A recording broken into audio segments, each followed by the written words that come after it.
Hey nerds, it's Sunday, August 18th, the 34th week of 2024, and I'm running down what's coming up this week, starting now. Welcome back to the Nerd Social. I'm Nathan. As always, if you want to jump ahead of the intro to see what's coming up any day of this week, there are chapter links below. All right, let's get started. On Sunday, today, the 18th, we have Orphan Black Echoes. The 9th episode of the first season is on AMC Plus. The description of this episode is Lucy nurses Craig's gunshot wound as he fights for his life. Xander has a revelation while on the memory drug that may cause him to abandon his loyalty to Deros, and Kia gets closer to uncovering Deros's master plan. Again, this is a sequel series to the Orphan Black show. Haven't had a chance to check it out, even though we have screeners for it. It stars Kristen Rigger from the Jessica Jones show that was on Netflix. Also, Snowpiercer episode 5 of its final season comes out today. It's called The Engineer. The description for this episode is Leighton hears the deal. Liana, for Big Alice, he agrees. The trains dock at the silo. While Leighton, Ben, Tills, Ruth, and Alex stew in a holding room, Josie is taken to Headwood. Willinus introduces his partner in crime, Wilford. This is, as I mentioned last week, a show that stars Daveed Diggs, Jennifer Connelly, and Sean Bean, based on the movie of the same name. I forgot to mention the show last week. Emperor of Ocean Park follows Talcott Garland, whose tranquil existence is upended by the death of his father. Maria Denton, a former journalist and ardent conspiracy theorist, questions the manner of his death and thinks he was a victim of foul play. So this stars Grantham Coleman in the role of Talcott Garland, but it also centers around his father, which is played by Forrest Whitaker. This has been on my list to check out. Today, the 6th episode drops. It's just called Chapter 6, and the description of it is Tal's distractedness and frustration lead to an unexpected outburst that threatens his career and his marriage. Raya uses her husband to chase a new lead. This is something I'm going to check out. It's on MGM Plus, which I have to figure out how to get access to or get screeners for. So Industry also debuted last week. I forgot to mention this. This show is about young bankers and traders. The quick logline for this show is that young bankers and traders make their way into the financial world in the aftermath of the 2008 financial collapse. So episode 2 drops today. The description of this one is, following a bumpy IPO launch, Eric scrambles to maintain control over the floor. Meanwhile, Harper forms a new work alliance. Robert suffers a devastating loss, and Yasmin's ingenuity wins Henry's attention. I mentioned this for a couple of reasons. I think a lot of people say that this is like Succession, although I think these are all middle-class finance people. This show debuted in 2020, and then this next season was in 2022, and this season is 2024. It's had 3 seasons. The other reasons I wanted to talk about is that David Johnson, who has an excellent role in Alien Romulus, which came out on Friday, was in the first 2 seasons of this show. So he's exceptional in that movie, and if you haven't seen our review, the link is above for that review. All right, so on Monday, the 19th, there's just one thing. There's a episode of Futurama, episode 4 of season 12. Like I said last week, I'm not going to explain what Futurama is because we're in season 12, but the episode title is Beauty and the Bug. The description is Bender becomes a matador in the sport of bug fighting. All right, on Tuesday, the 20th, we have the release of Inside Out 2 on VOD and DVD. This is the sequel to the Inside Out movie, and we actually did a review of that one. Link is above. Ian Collin did a review of that movie. He was a little bit higher on it than I was, but I still think it's a good movie. Check out our full review of that. It's going to be out on Blu-ray on September 10th. I don't have dates for when it's going to be on Disney Plus yet. All right, on Wednesday, the 21st, we have the 6th episode of the 2nd season of the Ark. As I mentioned last week, this is a sci-fi show, but it's also on Peacock as well. 100 years in the future, planetary colonization missions have begun as a necessity to help secure the survival of the human race. The first of these missions on a spacecraft known as Ark 1 encounters a catastrophic event causing massive destruction and loss of life, with more than a year left to go before reaching reaching their target planet, a lack of life-sustaining supplies, and loss of leadership, the remaining crew must become the best version of themselves to stay on course and survive. I haven't seen any of these episodes yet, but it looks a lot like the 100. It has a very young cast, but like I said, it's on Sci-Fi and Peacock.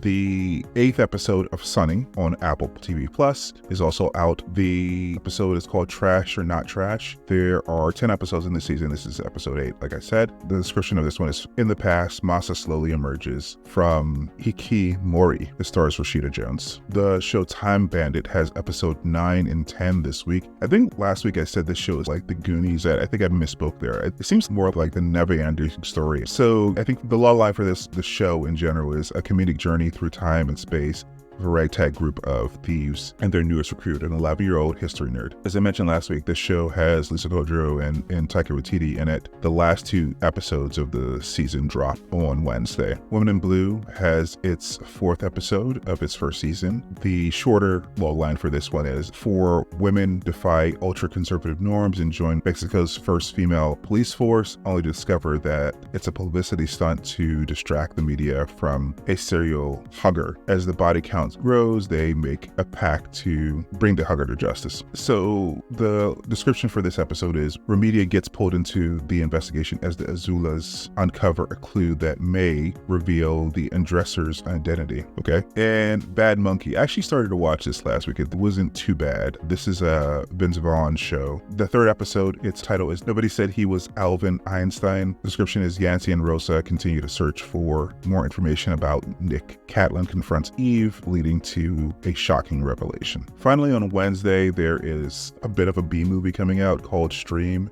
The description of this one is, the Keenan family's simple weekend getaway turns into a vacation to die for as 4 deranged killers playing a sadistic game lock down their hotel and compete for the most creative murders of all the guests. And this is B-movie. I think the guy who made Terrifier made this movie as well. Part of the reason I noted here is because Jeffrey Combs is in this one, and if you are a fan of Star Trek Deep Space Nine, you will know that name, and Star Trek in general. So he makes an appearance. Can't vouch for the quality of this. Haven't seen it. Probably won't see it because that wasn't really a demo of the Terrifier. Anyway, on Thursday, we have the final episode of the series of Evil. I actually have a copy of this episode. I haven't watched it yet. What I will try to do is do a review of the season and just have my thoughts about the series in general. As I mentioned last week, this is one of my favorite shows on television that I don't get to cover, and I'm going to try to watch the series finale today and have a video up by Thursday for discussion. The description of this episode is, an ominous countdown begins after the Brashad girls start a new game on their VR goggles. The entity moves to stop the 60 despite Sister Andrea's warnings. Mike Coulter from Luke Cage is in this. Also Asaf Manvi from The Daily Show. On Thursday also we have Reasonable Doubt Season 2. Episodes 1 and 2 are going to be out that day. I'm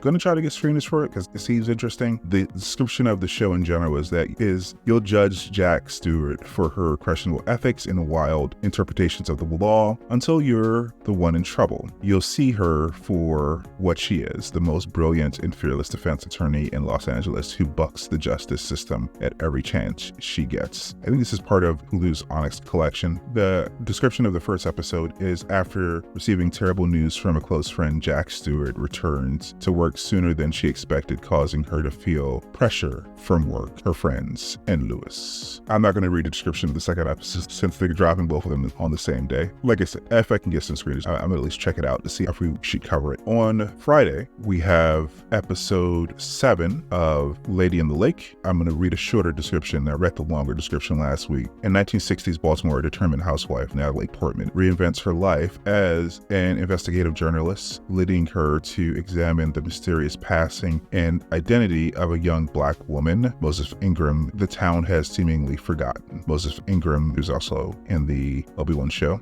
Episode 7 is called My Story, and the description of this one is Maddie is mad with resistance when she tries spinning Chloe's story. I haven't gotten to check this show out yet, but it's on the list. All right, and also on Friday, Pachinko is coming back in season 2. The logline for this one is epic in scope and intimate in tone. The story begins with a forbidden love and crescendos into a sweeping saga that journeys between Korea, Japan, and America to tell an unforgettable story of war and peace, love and loss, triumph and reckoning. Based on a New York Times bestseller, this sweeping saga chronicles the hopes and dreams of a Korean immigrant family across 4 generations as they leave their homeland in an indomitable quest to survive and thrive. We're going to try to cover this show. We have all the screeners for the second season, and it seems very good. We'll probably have a recap ready for Friday. All right. Also on Friday, Horizon, an American saga, goes to Max. This is the Kevin Costner directed and written movie. The description of this one is families, friends, and foes discover the lore of the Old West as the Civil War divides the country. It chronicles a multifaceted 15-year span of pre- and post-Civil War expansion and settlement of the American West. This movie is 3 hours and 1 minute long, and this is chapter 1 of 2. If you didn't catch it in theaters, you can catch it now, or you can catch it on Friday on Max. Also streaming is a Peacock movie called The Killer. The description here is an assassin tries to make amends in an effort to restore the sight of a beautiful young singer. This is notable because this is a John Woo movie. Stars Natalie Emmanuel from Furious 7 and Game of Thrones, Sam Worthington from the Avatar movies, and Omar Sy from Lupin, Untouchables, and X-Men Days of Future Past. So this might be good. We would try to get a screener from Peacock. Universal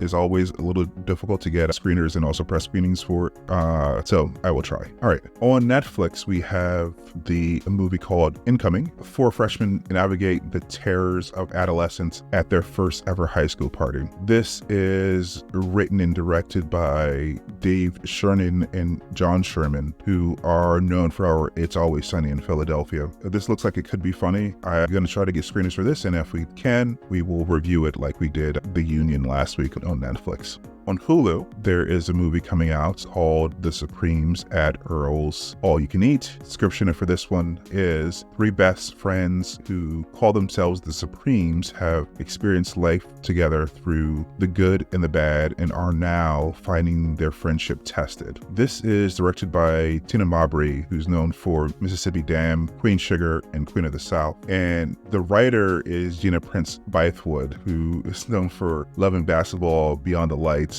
The Old Guard, and The Woman King. So I expect this to be good. I'm going to try to get a screener for this and review it as well. Not only that, but Sanaa Lathan is in this from many different things, but Alien vs. Predator, Harley Quinn, Love and Basketball, Something New. Tati Gabrielle is also leading this from Uncharted and Kaleidoscope, and Uzo Aduba from Orange is the New Black, Painkillers, In Treatment, Lightyear, Mrs. America. She's also in another movie that I'm going to talk about a little bit later this week. Mekhi Phifer's in this, and it also Julia McMahon from Fantastic Four and Nip Tuck. All right, so in wide release this week is Blink Twice. Logline for this one is when a tech billionaire Slater King, Channing Tatum, meets cocktail waitress Frida, Naomi Eka, at his fundraising gala, Sparks Fly. He invites her to join him and his friends on a dream vacation on his private island. It's paradise. While nights blend into sun-soaked days, everyone has a great time. No one wants the trip to end, but as strange things start to happen, Frida begins to question her reality. There is something wrong with this place. She'll have to uncover the truth if she wants to make it out of this party alive. This is directed by Zoe Kravitz, known for her acting and also being the daughter of Lenny Kravitz and Lisa Bonet. She is known from The Batman,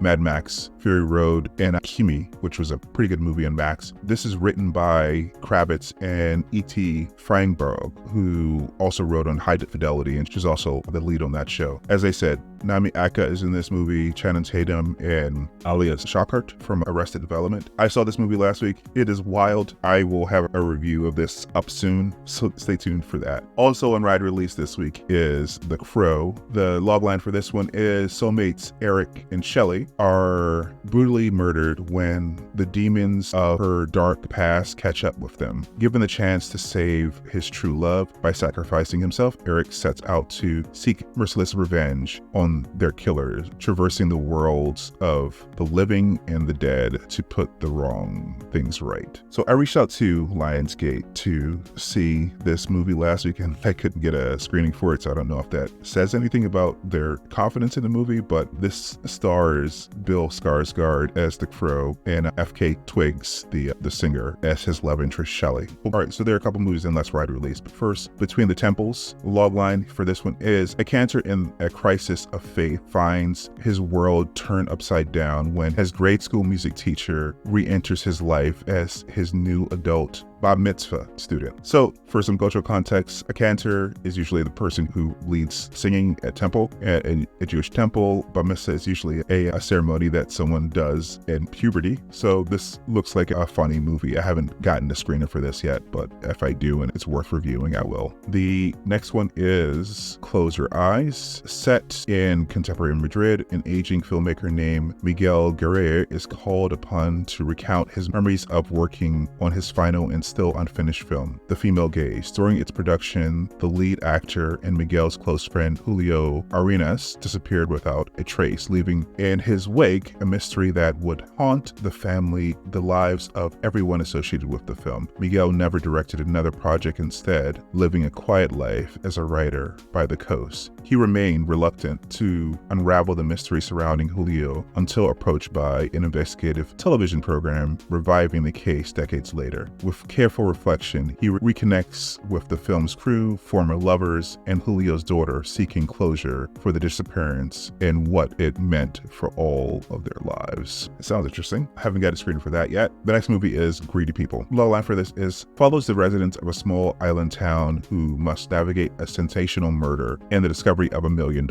A series of increasingly bad decisions upend the once peaceful community. So this stars Lily James, Joseph Gordon-Levitt, Tracy Lords, Hamish Patel, and Uzu Aduba. As I mentioned, she's going to come up again. I saw this movie last week. They sent me a screener. It's also good. It gets also very crazy at the end of this movie. We'll drop a review of this later in the week as well. Next is I'll Be Your Mirror. After her husband's demise, a widow finds comfort with an old friend in Japan. As his care turns romantic, she realizes she must allow herself to love again. It was interesting. And then finally, Strange Darling.